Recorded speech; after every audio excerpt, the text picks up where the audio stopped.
Hot hatches. They've been around for a long time. Golf GTI, Peugeot 205 GTI, they've all been around for about 40 years. Now, there's a Hyundai.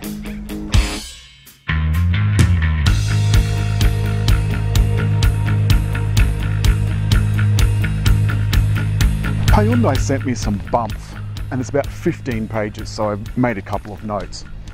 But there's a few important things to consider.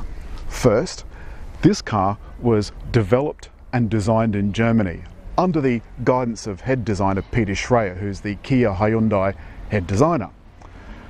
A man by the name of Thomas Berkler heads the German design studio, and he came out to Australia when i30 was first released, and he told us that this N was coming. Well, here it is. What do you think? I think it's incredibly pretty. The excitement starts at the front when you see this N badge on this kind of checkerboardy Starfield grille. It's low set, it sits 8mm lower than the normal Hyundai i30. This model gets LED lights all around, and I think they look absolutely smashing. Around the back, these LED lights I think look absolutely brilliant. And of course they're brighter. And an easy to open hatch. Manual, of course. There is plenty of room back here. Under the floor is a spare tyre. Admittedly it's a space saver, but at least it is a spare. The back seats do go down, but there's a big bar here to secure the chassis, to make it more rigid, and you really notice that on the road. Under the bonnet is this turbocharged 2-litre engine which gets 200 kilowatts, and with overboost, let me read you the exact figures, 378 Newton meters. Now compare that to Golf GTI and Subaru's WRX. The WRX of course is all-wheel drive. 202 and 378, because it's normally around 350 Newton meters without overboost. Golf GTI is 169 kilowatts and 350 Newton meters, and Subaru is 197 kilowatts and 350 Newton meters. That means this beats them. There's also a few other things it's got. A mechanical limited slip diff, which the Subaru also has. Torque vectoring, which the Golf also has. But only the i30N has an active exhaust and rev matching for its manual. The N stands for Fleet or something like that, but anyway, one of the rings at the Nürburgring. This car is the racing version of the normal hatch, and what that means is you get hatch practicality with the performance of a sports car, and that usually means the ride's rubbish. And I've got to say, the ride even in normal mode in this car is very firm. There's a few other interesting things too. First of all, the drive-away price is just over $44,000. It's like 39 and some change, plus the on-roads. But all the really cool stuff is in the luxury pack, which is another $3,000. Add a sunroof to that, and you can add a further $2,000. What do you get for that $3,000? You get things that I think should be in the standard car. You get things like smart entry and start, so the just walking up to the car and pulling the handle, and the push button start. I think that should be in the car standard. You also get rain sensing wipers. I'll just put down the ye olde worldy strut.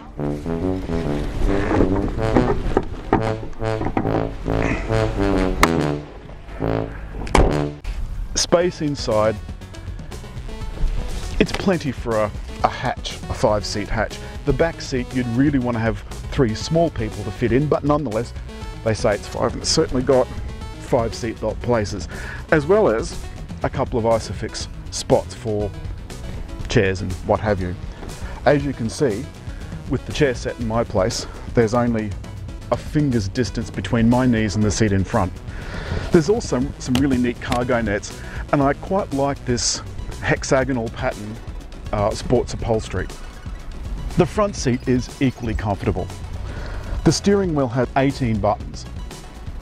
That's quite a lot. The rest of the air conditioning is controlled here through this section. As you move up the dash, hazard flashes, vent controls, and this tablet. All importantly, there's one single star button that you can program to do anything you like. Well, within reason. There's cup holders, and this, which just does seem to be, the armrest does seem to be a little bit in the way when you're changing gears. Down below is the parking sensors. Now, front parking sensors are part of the luxury pack. Can you believe it? And traction control off. You'd have to be insane to turn your traction control off.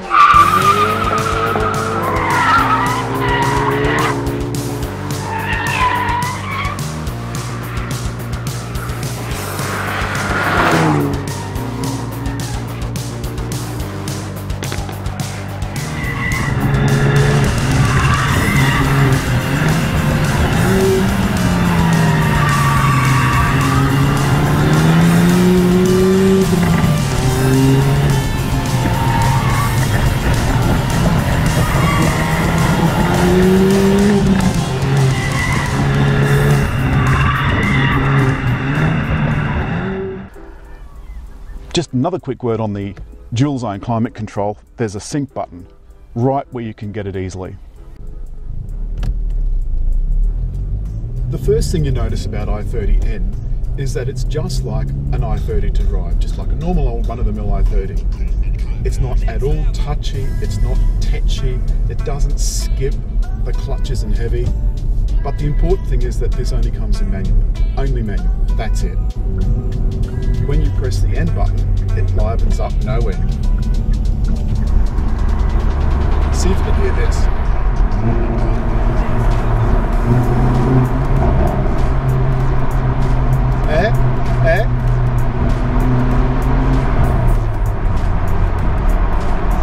I'm not sure how much of this you're going to be able to see, or indeed how much you're going to be able to hear, but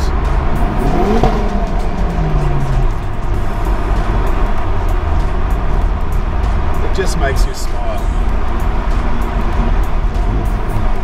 Now, listen for when I change down and you'll be able to hear it blip.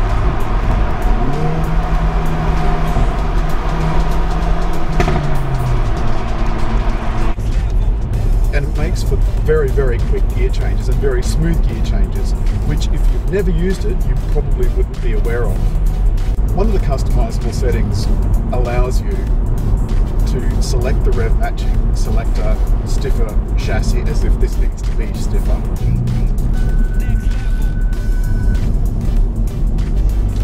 You probably just heard that. It's because this knob in a try-it-and change lane's right in front of me. There are 3 stages of Hyundai's safety sense with the autonomous emergency braking. The first one will warn you as that just did, but I have to say that was pretty close, as was that idiot on the bike.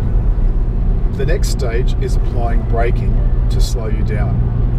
The third stage is it applies maximum braking to try and stop you from hitting the car in front or whatever the object is. And to minimise the damage if you do happen to have a collision. Because remember, none of this replaces good driving.